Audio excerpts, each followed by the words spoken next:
this church. Come experience the Lord for yourself. Come experience the Lord for yourself. FWBC. Come experience the Lord for yourself.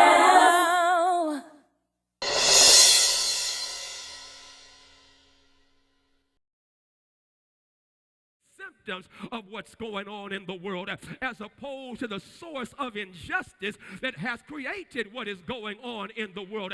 And the sad reality is, right here in Dallas, Texas, we may be missing a move of God. Why? Because it dawned on me, as sadly and sinfully and shamefully one person in this country has died from Ebola. Just one person has died. Well, I want to just pause and ask a few questions. How is it that only one person has died and you know what his body looks like? How is it that only one person has died? He goes into the hospital with a 101-degree fever, and while sitting there waiting, because he's black-bodied and without insurance, they make him wait, and then his temperature goes up, and they do not follow procedure, but they send him home, and they sent him home really to his death. I'm simply trying to say, and guess what? I got to stop right here, because I was talking to my boy Michael Eric Dyson. Dr. Dyson and I were talking about this.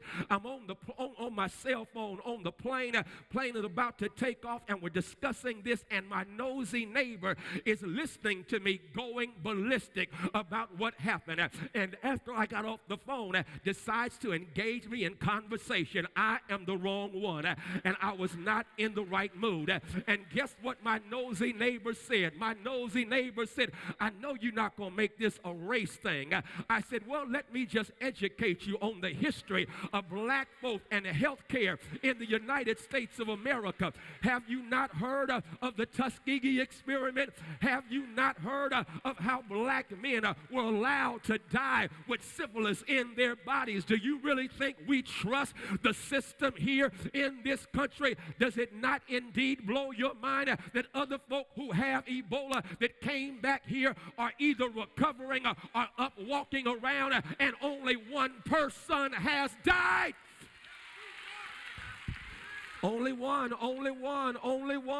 You can miss the spirit of the times when you get more concerned about the symptoms than dealing with the source. And I guess I'm trying to let you know, we even do that in our community. Yesterday, I'm speaking in Vallejo, California, and it's a wonderful session where we are dealing with anti-police brutality. The chief of police is there. The DA is there. You have national attorneys there who are talking about how to engage with police law enforcement. And check out what happened. One of us had the nerve, this attorney, bless his heart, had the nerve to sit up there in response to a question about how we dress when we are engaged with the police. And he said, if you have on a suit like this and are not sagging, then somehow that's going to give you a better opportunity. Well, I couldn't take that. I'm sitting there just upset, and I say, I ain't going to have this lie get out, because Eric Holder was a judge in Washington, D.C. on his way to the theater and got stopped by the police. And guess what? He was well dressed. This whole politics of respectability is something that we've got to get rid of. Instead of dealing with the conditions in a real sense, they were saying you got to dress right and act right when you're around the police. No, baby Baba. Why is it not that the police, who we are paid to protect and to serve us and not abuse and kill us, instead of attacking the symptom, we've got to deal with the source? Y'all still not getting this.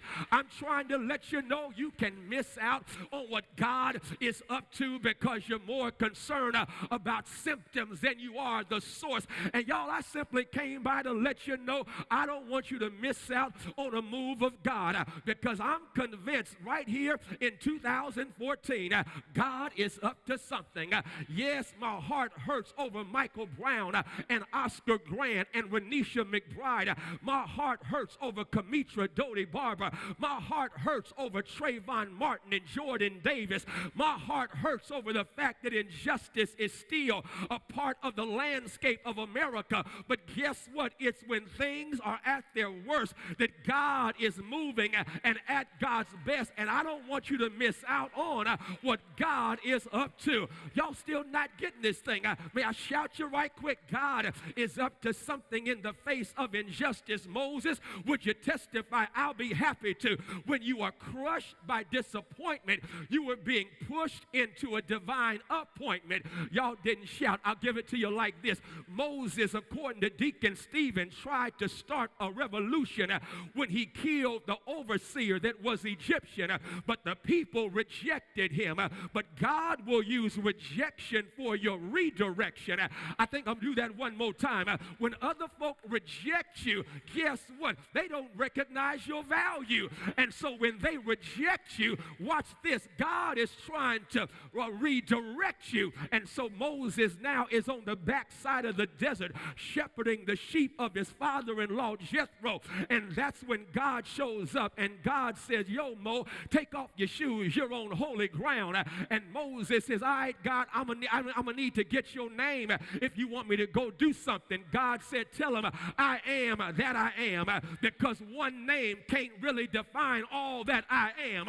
I'm more than just one name. I am a healer. I am Jehovah. I am God all by myself. I am that I am. And now, Moses, I need you to go and liberate my people. Did y'all get that? He was crushed by disappointment, but then pushed into a divine appointment. Is there anybody here that's been crushed by disappointment? God can use what disappoints you to push you to where God is trying to take you. That lets me know even when I fail, I'm not a failure. Even when stuff doesn't go right, God is pushing me to a place that is right. Y'all still not getting this. God is so good that God can take what lets you down to set you up to where God is trying to take you all along. West Baptist Church, come experience.